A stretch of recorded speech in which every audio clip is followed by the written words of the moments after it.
My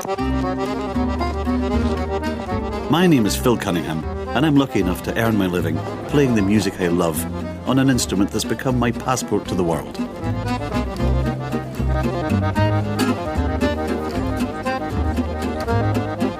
I'm embarking on a global adventure to find out why the humble squeeze box has been at the heart of so much great music. This is amazing. It's a great atmosphere. And on this occasion, that adventure is going to take me through the back streets of Europe.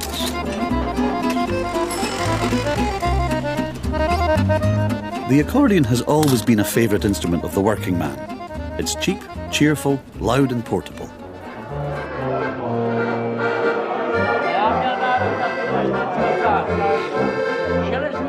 And it was often the impoverished workers and migrants who made the music that the world would grow to love. Poor communities had precious little, but what they did have was music, and quite often it was spectacular.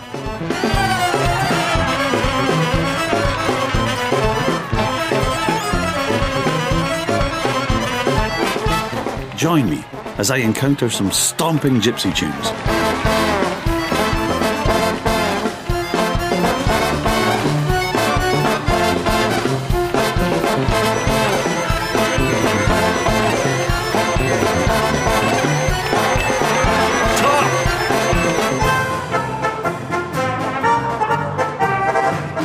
Dance floor dynamite from the Czech Republic.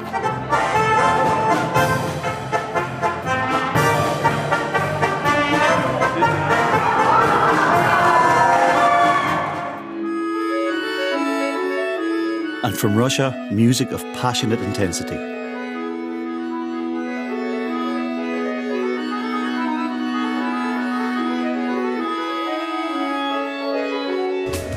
And sequin-clad pop.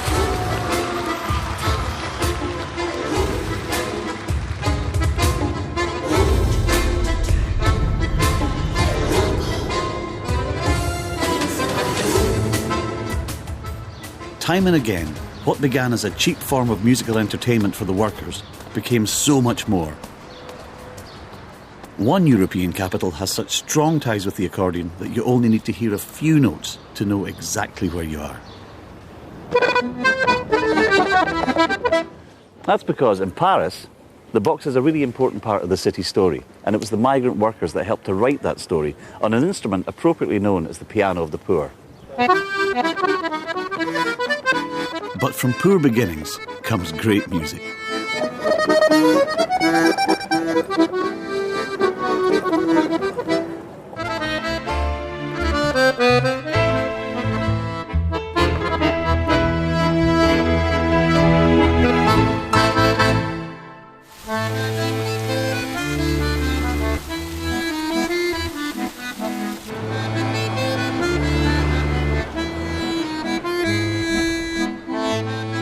Paris is seen as a city of romance and sophistication, with its elegant boulevards and chic residents.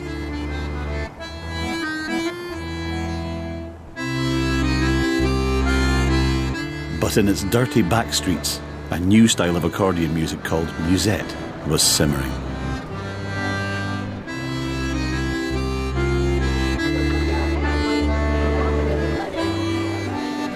And it seemed to thrive on one sleazy street in particular.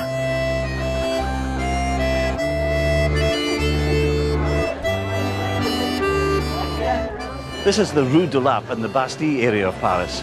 And amazingly, in the 1930s, there were over 15 different dance halls in this tiny wee street. And the most famous of them all, or should I say, the most notorious of them all, was Balajo. Je ne sais pourquoi j'allais danser à Saint-Jean aux musettes. Mais quand un gars m'a pris un baiser, j'ai frissonné, j'étais chippée. The club is one of the last in Paris where the spirit of musette lives on. Not a lot has changed since its heyday in the 30s. Car l'on croit toujours aux doux mots d'amour quand ils sont dits avec les yeux. Moi qui l'aimais tant, je le trouvais le plus beau des Saint-Jean. Je restais grisée, sans volonté, sous ses baisers, sans plus réfléchir. In 1936, the lease to a club in the Rue de Lappe became available following a nearby murder. A tough entrepreneur called Joe France snapped it up and opened Balajo, or Joe's Club. Every night, this rundown street came alive with a subversive new form of accordion music that the locals loved. Car l'on croit toujours aux doux mots d'amour quand ils sont dits avec les yeux. Moi qui l'aimais tant, je le trouvais le plus beau de Saint-Jean. It was the haunt of hard-working locals and gangsters, pimps and prostitutes, who for the evening would become glamour girls and leading men. Mais hélas, à Saint-Jean comme ailleurs, un serment n'est qu'un leurre. Celebrities began to appear at the club. Marlene Dietrich, Rita Hayworth, and George Raft were just a few of the stars who chose to slum it at Balajo's. Par des bras audacieux, car l'on croit toujours aux doux mots d'amour quand ils sont dits avec les yeux.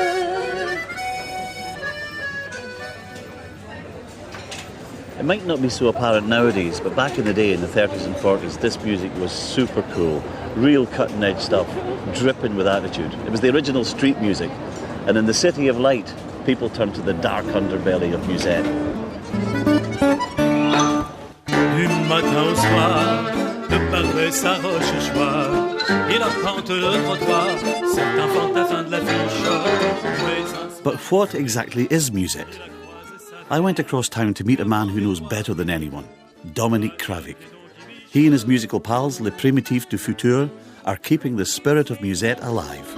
Attention au maxillaire, à la femme panthère, sous ses crocs, sous ses griffes, d'ailleurs c'est kiff-kiff, tu finiras dans ses bras, en chair à saucisse. Et tout excité, devant ses pilosités, il ne pense qu'à la fourrée, mais c'est une paire de manches. Et lui a dit viens, je dois faire des griffes ce matin. Et lui qui pense qu'au gros câlin, il a proposé sa planche. The main sound of the musette is the accordion. Il y a plusieurs accordéons, bien sûr. There are different types of accordions. There's the accordion from Auvergne in the centre of France, which has a strong musette tone with lots of vibration. In Paris, we embellished the accordion by taking away quite a lot of vibration to give a very poetic tone. Très poétique, quoi. J'aime bien ce timbre. That's what I can say about it. I do love that tone that caresses the heart. Mais pour son malheur, il porte sur son cœur. We're slightly changing the pitch. You could say that it's a bit out of tune. At first it was for volume. They had no sound systems in the belle musette. And after a while, it was linked to the musette style. Play with a lot of different instruments and none of them are tuned too well because your main intent is to be loud enough for all the dancers to have a good time. You'll always be right somewhere. Like, the bad soprano going, ooh, ooh, ooh, it's always right somewhere.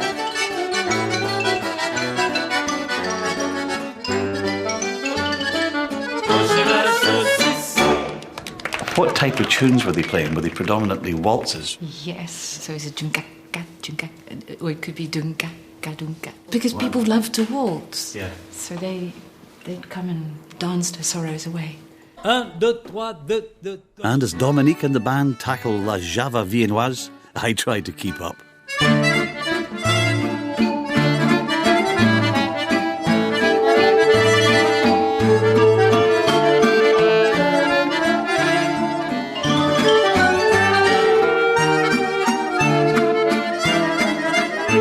And as a big fan of the musical Saw, I was delighted to see that Faye made an appearance in the tune.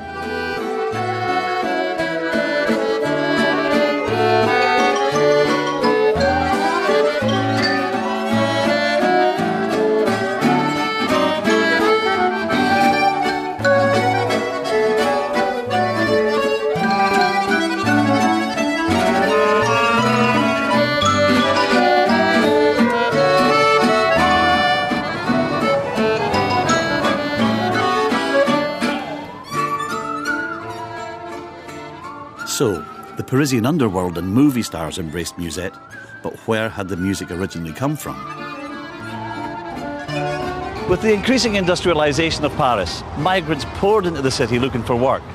They brought with them only what they could carry, but importantly, they brought their music. The largest community of incomers were from the Auvergne region in central France. They arrived with their own tunes and their own instrument, a type of bagpipe called the cabrette, or the musette. Then, Italians disembarked at Parisian stations looking for a better future, and they brought with them their musical instrument of choice, the accordion. So naturally the Italians and the Auvergnats would start to meet in bars and hang out, and maybe they'd have a tune together, and the resulting mix is what we now know as musette.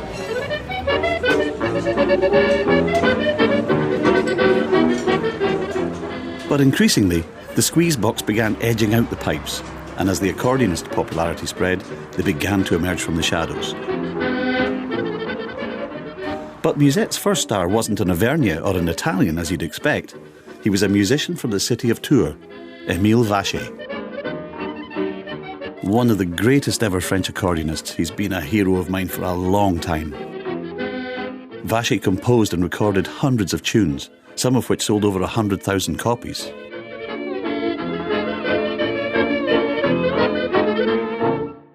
La Reine de Musette, the Queen of Musette, is one of the most popular tunes that Vacher recorded, and it's a great honour, I have to say, to be allowed to play it with Marcel Azola, who actually performed with the great man himself.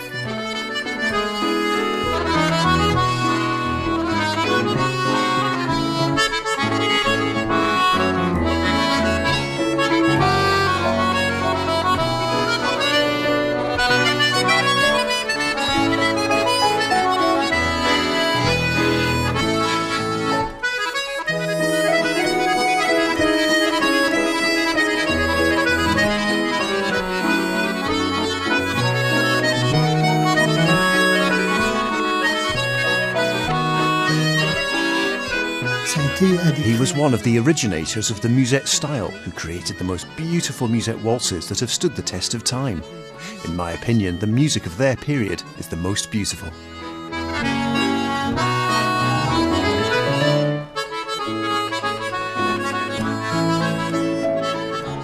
Knowing that I was a big fan of Vacher, Marcel revealed a few treasures to me. Here's one with his name on it. Oh, wow. Émile Vacher.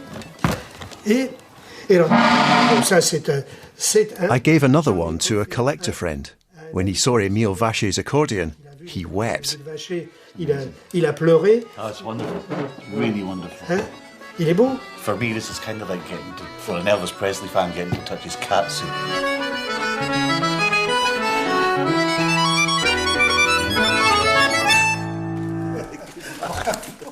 From a young age, Marcel cut his own illustrious path in the accordion world, releasing albums, touring and playing with the stars.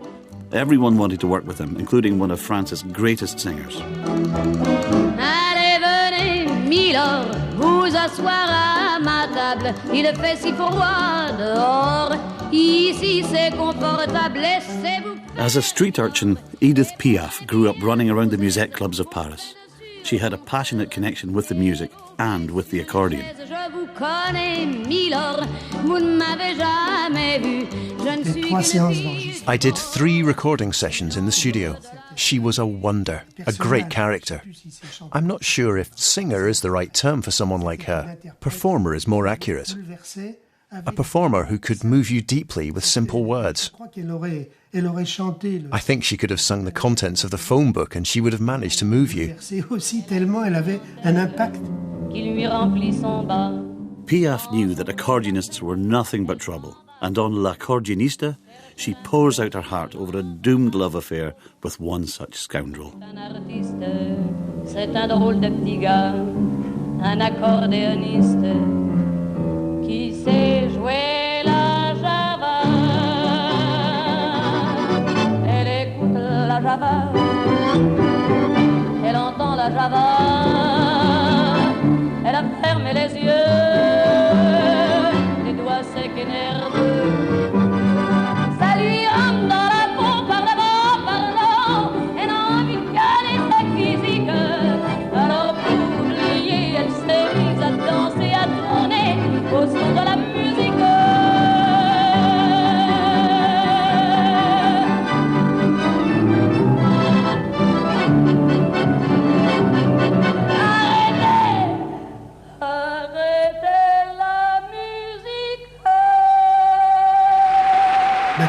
parce que... Perhaps in her career as a celebrity, she met a Playboy accordionist. She may well have been backed by many accordion players, and who knows, she may have fallen in love with one of them. D'autres accordéonistes, dont un dont elle est tombée amoureuse, sans doute.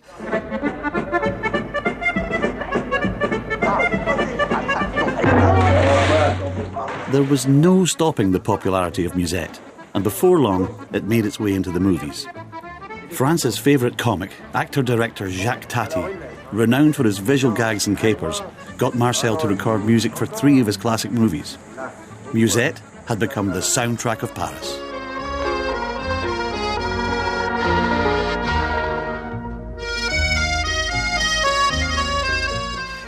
I remember when I was working with him in the studio, recording the score for My Uncle. The tune goes... And there, Tati wanted me to play... like an accordion. And it hurt me to do it because that's not how I play. But he was the boss. Seulement c'était lui le patron. Marcel established his own style, which shines through in his performance of the musette classic Indifférence.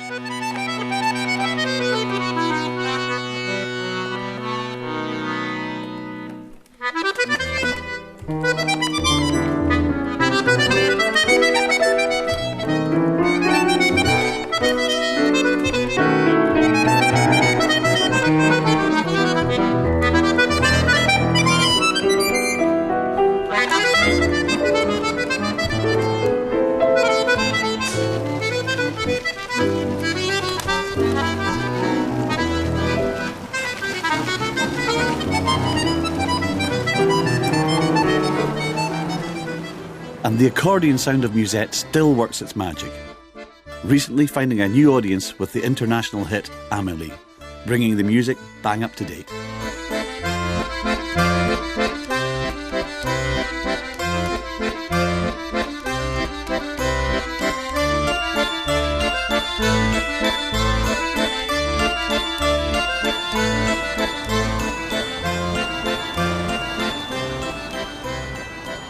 What I think is remarkable is that these musette players made the giant leap from the dimly lit back streets to the brightest lights imaginable.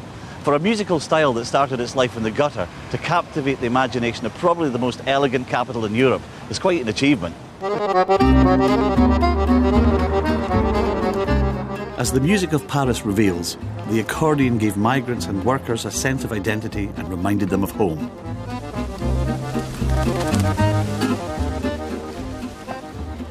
And one people more than any other in Europe have had to keep on the move, and that's the Romani. They've been persecuted, frequently misunderstood, but their musical legacy runs like a bloodline right through the whole of Europe. And I'm on the move myself now, heading right to the very heart of it.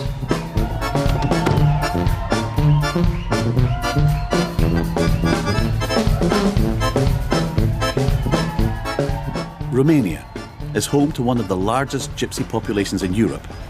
Often persecuted, they remain fiercely proud of their roots.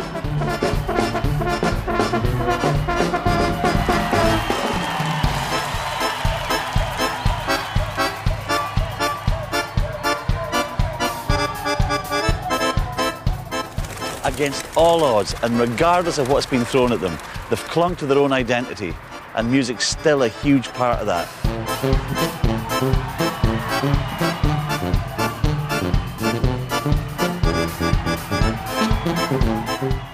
When you play music and something magical happens, people will stop and listen, regardless of your background. I'm setting off for the outskirts of Bucharest to meet 2 of the talented gypsy musicians who front this incredible band. Called Mahala Raibanda, they're one of Romania's finest musical exports.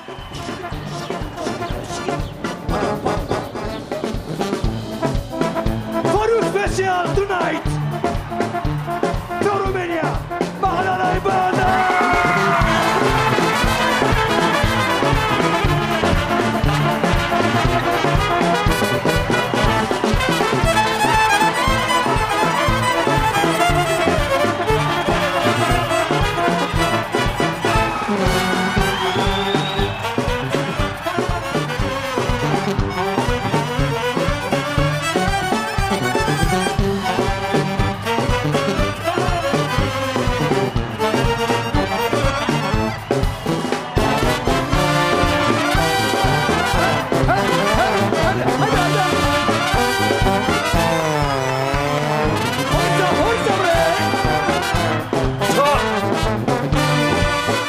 unbelievably good. Their wonderful music hasn't grown among the high buildings of Bucharest. It's flowered in the poorer, tougher outskirts. Mahala Rai Banda translates as noble band from the ghetto. I'm accompanying frontman Aurel and accordionist Florin to their homes just outside the city in Ghencea. Yeah, same. Salut.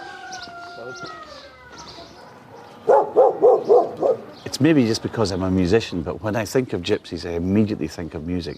The combination of the two seems to be something you just can't get away from. Without an origin, a stable birthplace, we have tried to show our potential, to show our talent in music, in circus, in theatre. How important was music to you in your childhood? Very important. This starts within the family. We are musicians from father to son, and when we were children, we had no other toys. We had an accordion, we had a violin. That's what we played with at home. I was around 6 or 7. I learnt my first song from my grandfather, but he was playing the violin, and he showed me my first song at 7 years old.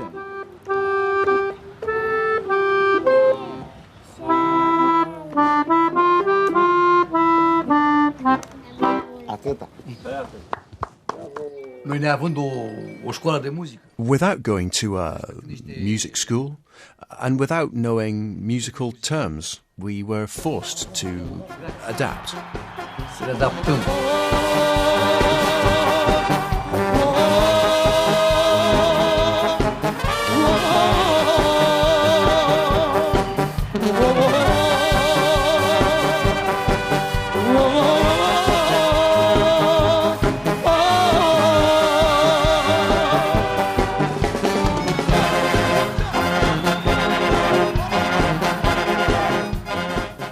The accordion and the fiddle seem to go together like bread and butter in gypsy music. What is the actual role of it? The accordion is much more complex. It can sing the song, it can keep the rhythm, it can also do harmony. Is it possible to play just a small piece of music which would be really identifiable as old Romanian gypsy music? To play you something like it was played 100 years ago.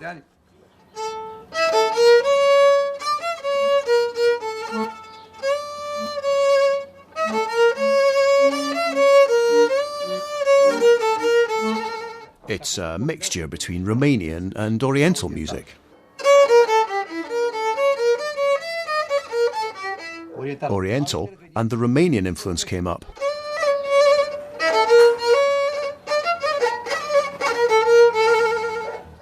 A gypsy plays from his heart to touch other people's hearts. He wants every time to be very expressive. He can be laughing now, but crying a minute later. He can play one moment in a minor key and then move quickly to a major key. These are all things which we maybe do almost subconsciously, but we do them with pathos and from the heart. I mean, from a small thing, we make like a real-life drama. Can you think of a really easy gypsy tune you could teach me, just so I could play along with you?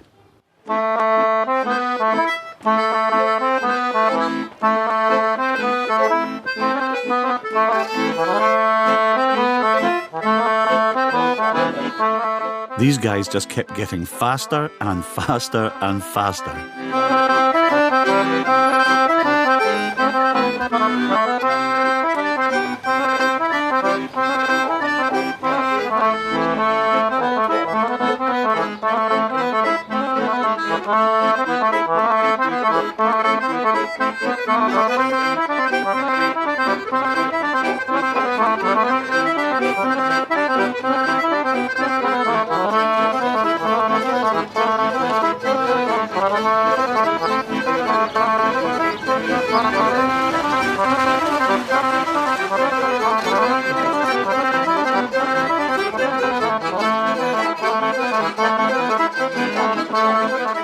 I wasn't sure if the old digits would keep up.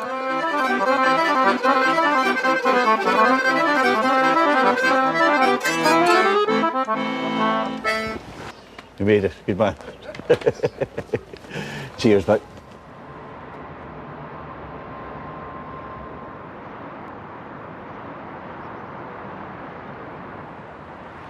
What an absolute pleasure it was to meet Aurel and Florin. For a couple of guys with no formal training, I'll tell you, they could fairly knock out a tune. And I love the fact that they've risen above this history of prejudice, and their current success, I think, speaks volumes. It's time to move on. I've seen that great accordion music can spring from the back streets of Paris or from Bucharest ghettos. Proof indeed that you can't keep a good tune down.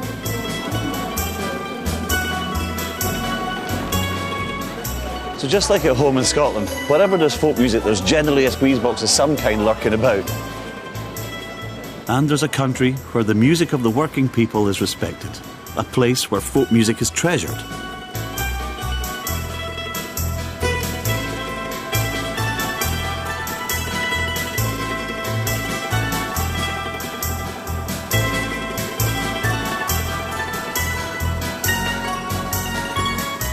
Now, I know that the Russians are particularly passionate about the accordion. They recognise the power of the people's music and take it very seriously. Here, folk music is held in high esteem, and I suspect that Moscow will be a bit of an eye-opener for me.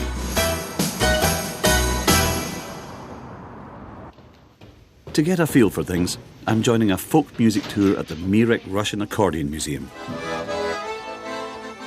A museum dedicated entirely to the squeeze box. Respect.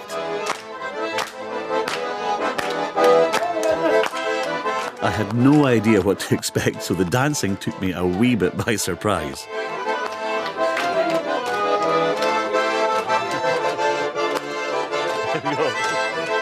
Hand it off. Then there was some history. And more dancing, my strong point. Wasn't sure. Now go as you please. Oh yeah, do as you like. We met the Squeezebox family, from the smallest... You'd save a fortune in excess baggage if I used that. ...to ones with bells on.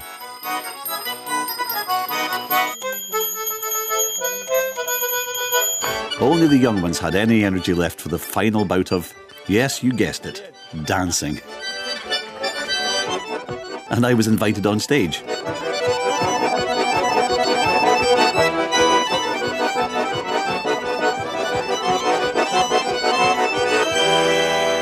man. Good man, thank you. The tour ended with a cup of Russian tea and a chat. They didn't teach me, they gave me an accordion for my Christmas. And just before I was 4, my third Christmas. Yeah. And then you was Santa Claus brought it. As the Mirek Museum shows, the Russians have a different attitude to the accordion. It's something to be valued. I'll second that.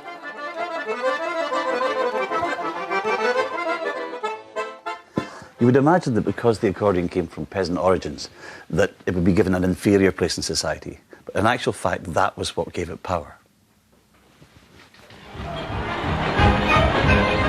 After the Bolshevik Revolution, the powers that be decided to elevate working people's folk music to new heights. And to help do this, they promoted their own secret musical weapon, the bayan.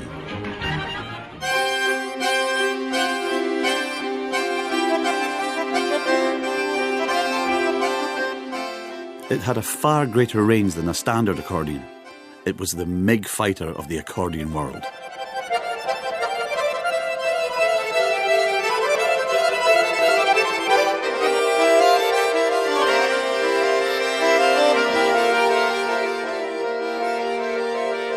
At the Nyesyn Russian Academy of Music are some of the bayan's finest players. The bayan was designed in 1907 by an instrument maker called Sterligov, who aimed to expand the range of the accordion.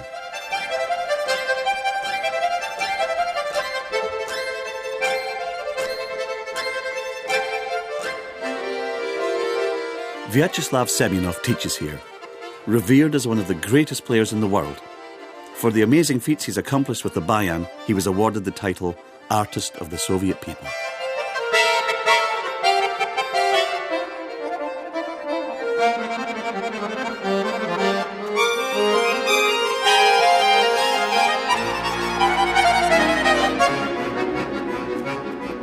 This bayan is practically like two pianos. one piano here, one piano here. Look. So you can play melody on both sides. Yes, everything.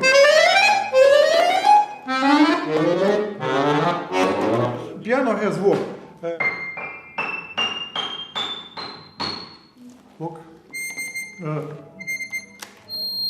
But I have more till G. No one violinist can play this G. That's for getting the dog to come back. So it's like small orchestra. Yeah.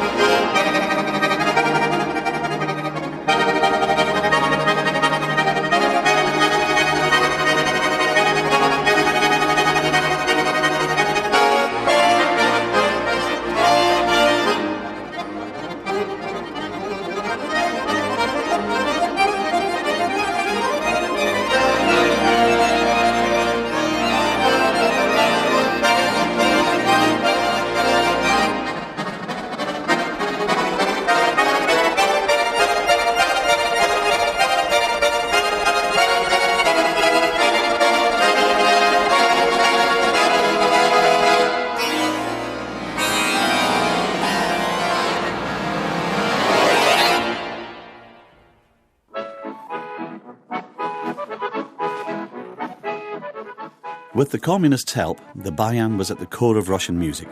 Hundreds of thousands were manufactured, and no household was complete without its own bayan. And where better to encourage great new players and push the limits of the instrument than in music schools such as Gniesin.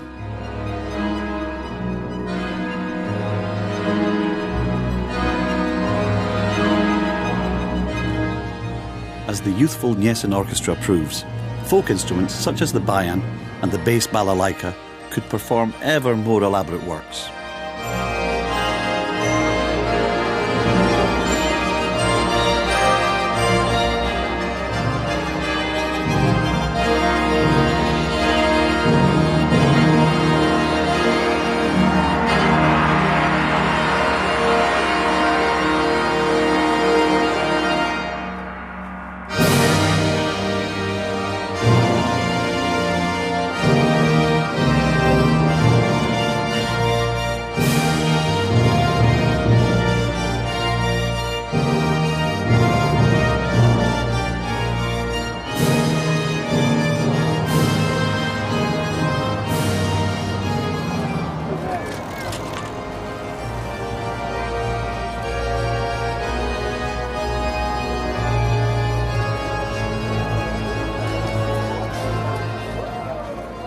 You can't help but be impressed by Russia's determination to put the people's culture centre stage.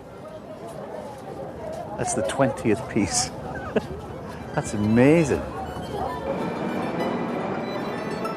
It's a feeling that seems to run deep.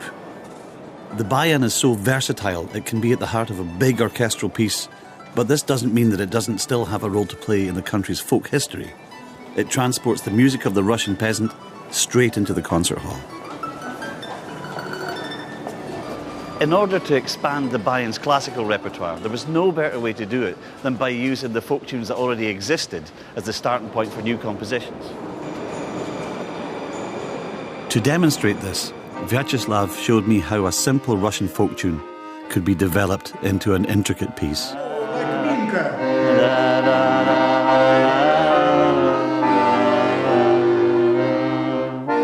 So, and very nice variations. I remember Kazakov played. It's quite professional. And this clarinet variation.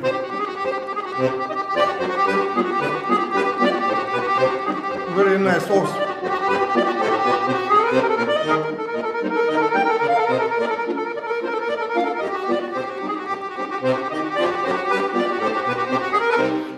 And the last one, for that time it was extremely effective, this bellow shake.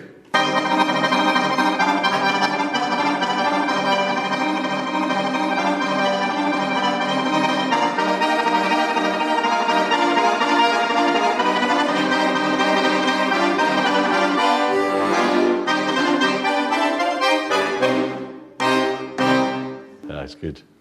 It's very big step of development our instrument into classical form. The bayan is clearly capable of delivering on the big pieces, but it also has the magic to move you with personal, intimate performances. As Semenyov's powerful work The Red Guelder Rose proved, to somewhat devastating effect.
Don't know what to say. It's strong subject. You've destroyed me.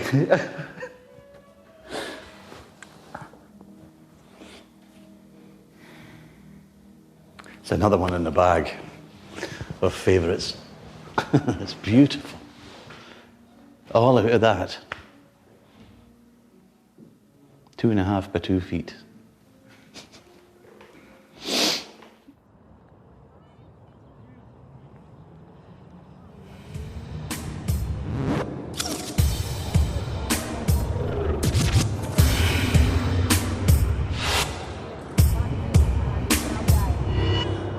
So, it seems that the bayan is something of an all-rounder. It's capable of expressing emotion that could move me to tears. But can the instrument of the Russian people also be a bit of a party animal? Well, the answer is quite simply yes. The bayan has become something of a pop sensation at the moment, and although I might not be able to carry it off, there's two guys, dare I say, have actually made it sexy. And they're called Bayan Mix.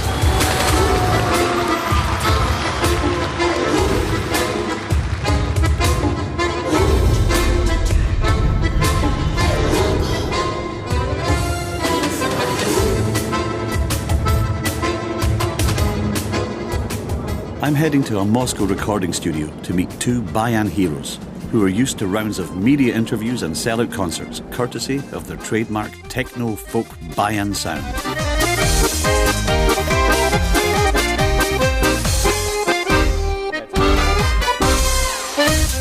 The guys making it hip are Sergei Voityenko and Dmitry Khramkov.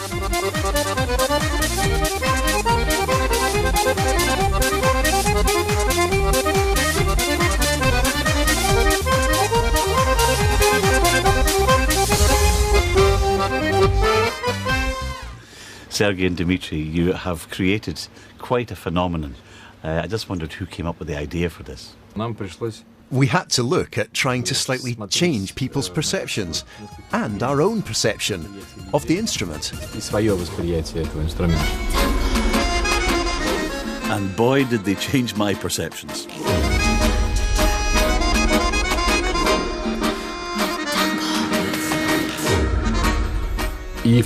And in every country it's seen as a folk instrument, so we decided to move in a different direction, a more poppy one, a wider one in every sense of the word, to make more people fans of the bayan, so that they would fill not just a hall with 10 or 100 people, but stadiums with thousands of people.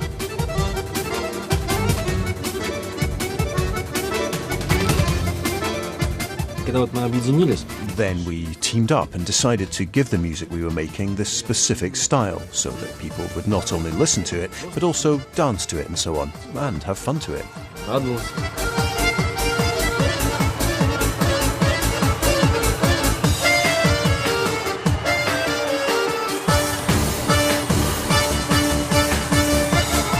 The audience reaction, the girls jumping up and down. You know, I always used to joke that it was impossible to be a sex symbol with the accordion because it covers too much of the body, but they seem to have succeeded. We have broken the stereotype.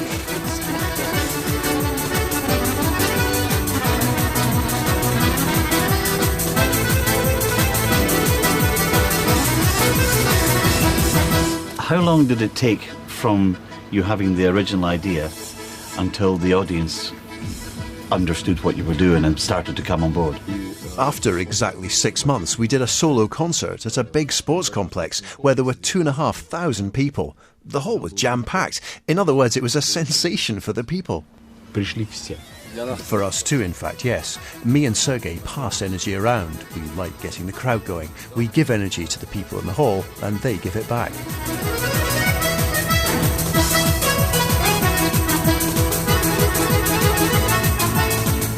And just one final question. Could you put me in touch with your costume designer? Последняя просьба. We make our costumes ourselves. Will you make one for me that goes this way?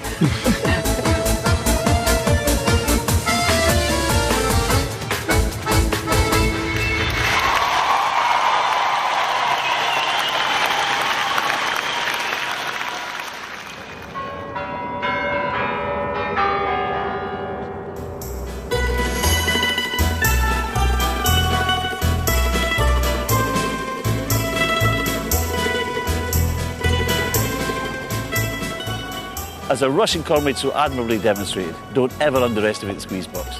The poor man's piano, the stomach Steinway, is nothing if not a multitasker and a lord of the dance.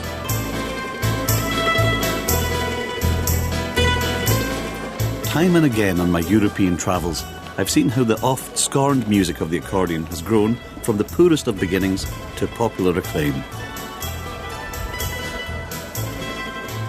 And what might originally seem to be a distraction from poverty is also an important part of working people's identity. We've had music from the dark underworld of Paris, from the gypsy suburbs of Bucharest and from the people of Russia. My final stop, though, gave us a music that spread right across the world. And once again, the origins of this music were among the poor.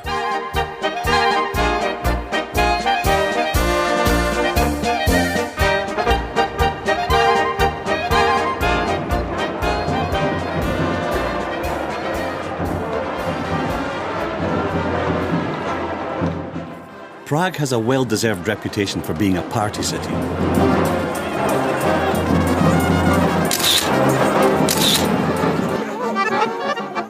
It's also a great city for music, with no shortage of fantastic events, like the Camorra Festival. A great atmosphere. Everybody in a really good mood, myself included.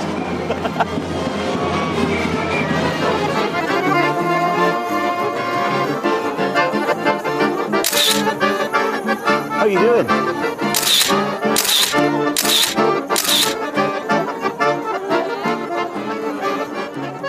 The Czechs have made their own unique contribution to musical history. And it was the good old accordion which helped them achieve it.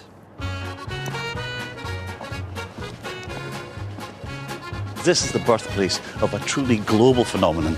It's the home of an international music and dance craze, and it all started with a wee peasant lassie.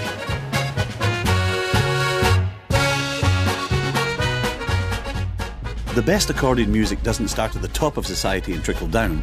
It starts at the bottom, among working people, and forces its way up into the mainstream.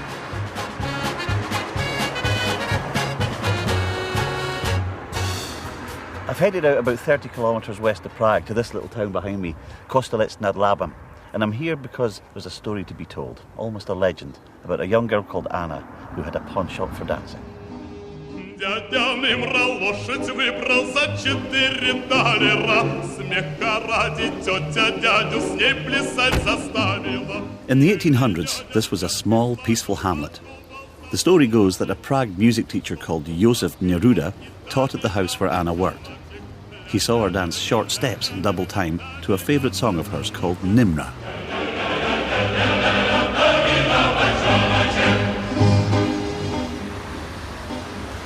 Neruda called her dance the polka, after the Czech word pulka, which means half, because of the tiny wee half steps that she took. She had no idea the sensation she was about to cause. She was a servant girl in a house. Actually, in a house just about 4 houses below where we live just now. It's that way, or opposite the school, across the road, about the 3rd or 4th house on the right-hand side of the road where the rectory is, the same side we're on just now. Just met this guy back there that told me where the house is where she used to work, so I'm going to go see if I can find it. Exciting. Well, according to our sources, that's the house where she worked and where she invented the polka. He could be telling us anything, but for the sentimentality of it all, that's the house where she worked. I love what they've done with it.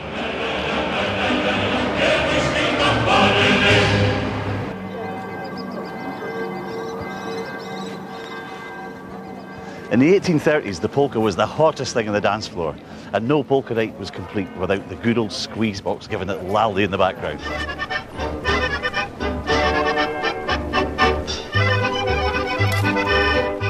In Prague, the dance's popularity proved to be contagious. From there, a military band took it to Vienna, and shortly after, it became the toast of Paris. And I've heard tell they were even dancing in the streets. They were polka mad. The dance spread like wildfire. The London Illustrated News reported that the Paris papers are destitute of news. Politics are for the moment suspended by the new and all-absorbing pursuit, the polka. Berlin and St. Petersburg quickly followed suit. It was only a matter of time before immigrants took it to the American Midwest and beyond. People were exhausted from dancing.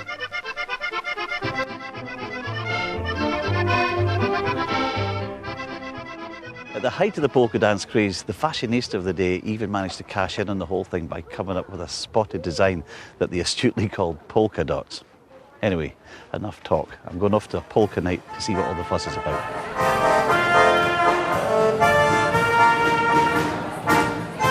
Inside what was once an old monastery, it's time for a very unecclesiastical knees-up.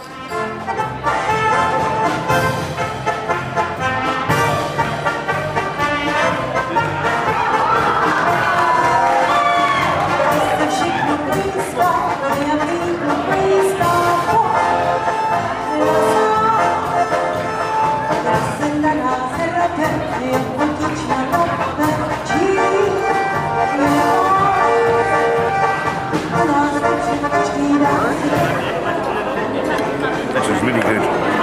They love their dumplings.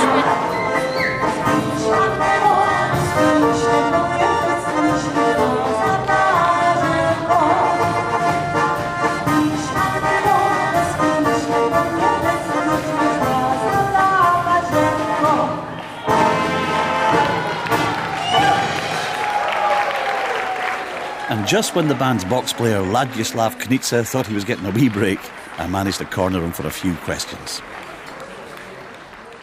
What is it that makes a polka a polka? The polka has got a simple double rhythm. It's got a heavy beat and a light beat.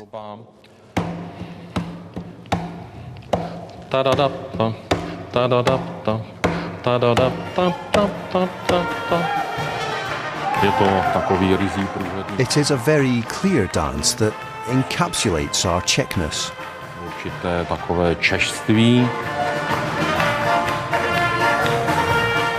Has it always been the accordion that's led the polka? The polka comes from the 1830s. So the accordion was very much in its infancy when the polka was created. Hence the strong connection between the two. And in the name of international camaraderie, I sat in with my new Prague pals to show them that we had a polka of our own, the Bluebell Polka.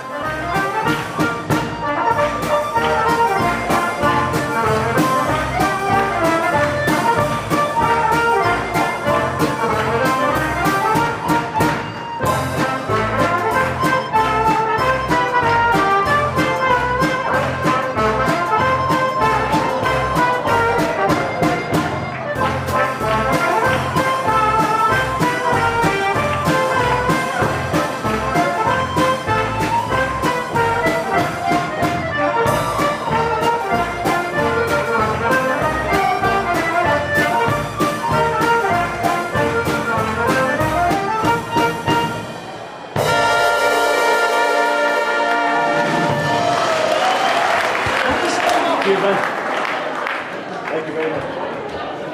Thank you. Great fun. Good fun. The polka, probably one of the most iconic folk dances in the world. It's never really been my cup of tea, but having given it a go in there tonight, I'm softening on it a wee bit. And it's clear to me, seeing all these people enjoying themselves, that at some time in their life, we've maybe all danced the polka.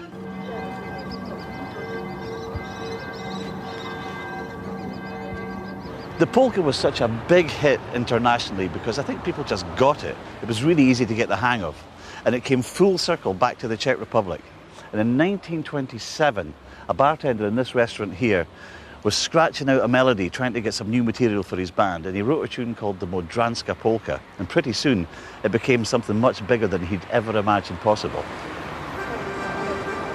The composer's name was Jaromír Vejvoda, and the tune was called Škoda Lásky, which translates as Wasted Love. It would eventually become known the world over as the Beer Barrel Polka or Roll Out the Barrel. Jaromir's son Josip still lives in Prague and is immensely proud of his father's work.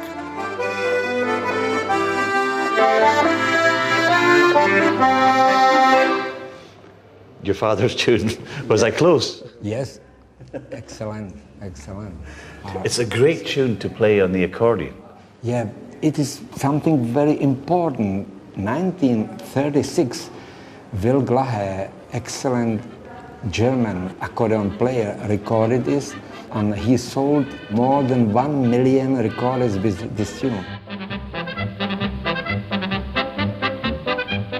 This accordion tune went to #1 in the American hit parade. Yep, you heard me right, an accordion tune at #1. In this moment, recorded the most famous people in United States. Andrew's sisters sang this. Here comes the Navy, break out the red, white and blue. The sisters successfully reworked it as Here Comes the Navy to celebrate those fighting at sea. Fighting and sea-going crew. The tune became a popular anthem for Allied soldiers. It was sung on the front line.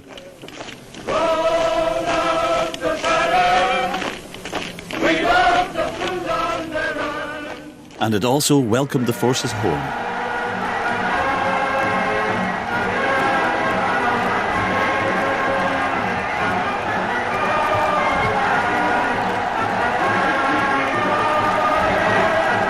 After the Second War, came General Eisenhower to my father and said, Mr. Vejvoda, thank you for your Beer Barrel Polka. You helped to win the Second War with this tune. The Beer Barrel Polka was such a hit, it was celebrated by its own postage stamp in America. And George Bush Sr. even sent a letter to the Vejvodas to thank them for the beer barrel memorabilia currently in the Presidential Library. We have 28 different lyrics. Really? In 14 languages. It's incredible. Yes. We know that the tune travelled all around the world, but it actually went beyond this world, didn't it? Came from United States man who told me, do you know that Father's tune woke up the astronaut on the shuttle Discovery STS-70? I didn't believe him. And he asked, you don't believe me? I will send you from Don Thomas, from the astronaut, pictures, and he will write it exactly how was it. And so the astronauts actually woke up in the morning to go to Lasky. It was something very special. I didn't believe it. Incredible. Well, just as you're proud of your father, I'm incredibly proud to meet his son. Thanks, Thank Joseph. you for coming. Good man. Thank you.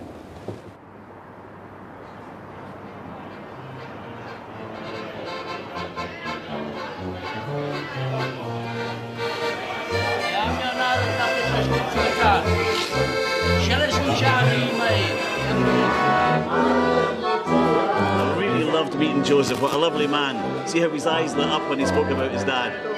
And on my way back to the hotel, I was strangely drawn in here by the strains of the accordion and the tuba. Thought it would be rude not to come in for a wee beer.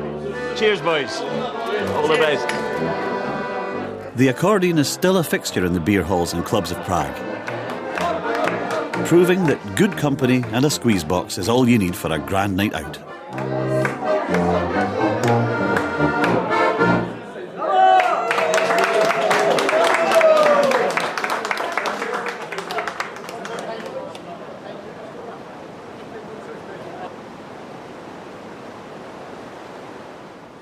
I've been to Paris, Bucharest, Moscow and Prague.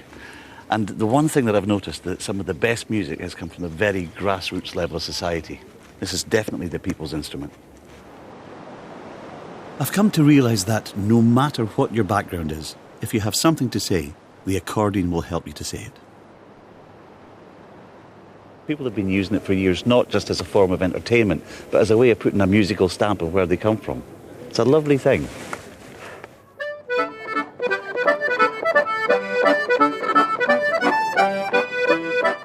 This may have been a long trip for me, but Scotland's never really that far away. Regardless of where I am, I just reach for the accordion and I'm home.